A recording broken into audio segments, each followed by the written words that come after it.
ating lutong sutanghon. Ayan po, nagluto naman po ang ating ating lingkod na si Helen. Ito, OFW, always smile and happy. Ayan, nagsutanghon po tayo. Ayan, yummy. Ayan po. Ang ating sutanghon. Napakasarap po. Ayan. Yummy, yummy. Ito po talaga naman po. Talaga. Napakasarap nito. Try po ninyo. Kasi ito po ang the best talaga sa atin.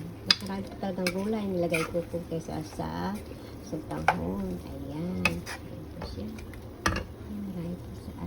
Marami po talagang sahog yan. Ayan. Pinadami ko na po kasi mas gusto ko marami sahog kaysa sa sutanghon.